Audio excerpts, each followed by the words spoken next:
How to survive the recession. Ray Dalio's last warning. What if the year you are waiting for turns out to be a significant recession? According to Ray Dalio, the U.S. is hurtling toward a perfect storm of economic pain because of ridiculously stupid economic policies. The former hedge fund worker, who is now an amateur historian, sees military conflict on the horizon, but his overall message for the market is one of instability and volatility. So as an investor, what can you take away from Ray Dalio's warning about war? Stay tuned to our video till the end to know what to do at certain times.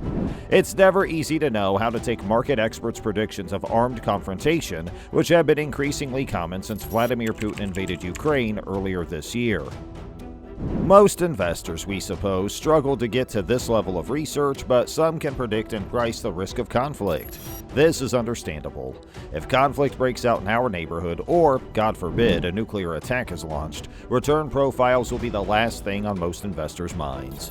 When Ray Dalio, the billionaire founder of the hedge fund manager Bridgewater, warns that we are entering stage 6, the war stage of what he calls the big cycle, how should investors respond?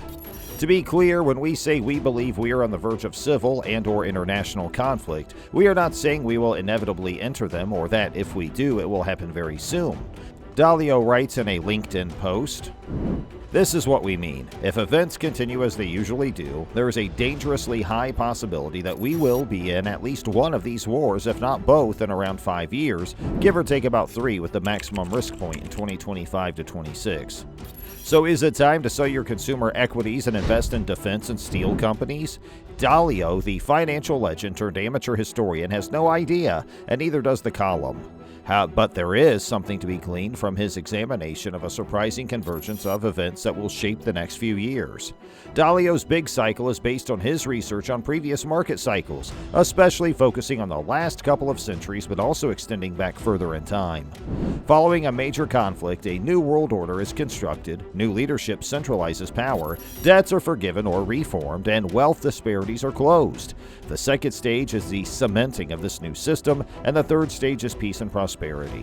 But then the difficulty begins. In stage 4, overspending and debt buildup deepens wealth discrepancies, while in stage 5, economic crises produce internal political conflicts and cross-country crises. All of this leads to stage 6, when there are conflicts and the cycle begins again. The first cycle is referred to as the long-term debt money economic cycle. Dalio predicts trouble would arise when debt assets and debt liabilities have both increased to such high levels that the rates of interest that are high enough to incentivize creditors to hold them are insufferably high for debtors to meet their debt payment obligations. The second cycle revolves around internal politics and the populist movement that has occurred and is definitely occurring around the world. Populists are people who will fight to win at any cost, Dalio argues. They are not people who will work with the opposing side to compromise by obeying the rules to govern in the way that democracy has worked for many years. War in Ukraine and saber-rattling between the United States and China are prime examples of the third cycle inside the larger cycle of international discord.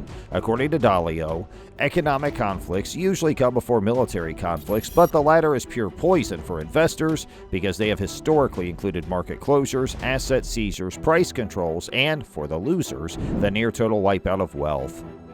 There are 2 related insights that stick out. The first is that Dalio is correct in identifying a convergence of important events taking place at the same moment. The challenges posed by global financialization are being played out as central banks wrestle with how to slay wicked inflation without raising interest rates so high that governments, consumers, and businesses begin to topple under the debt loads.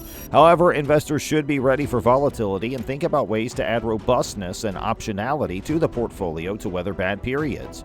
Of course, this is easier said than done, but the picture Dalio draws implies that this is not the time for all or nothing bets.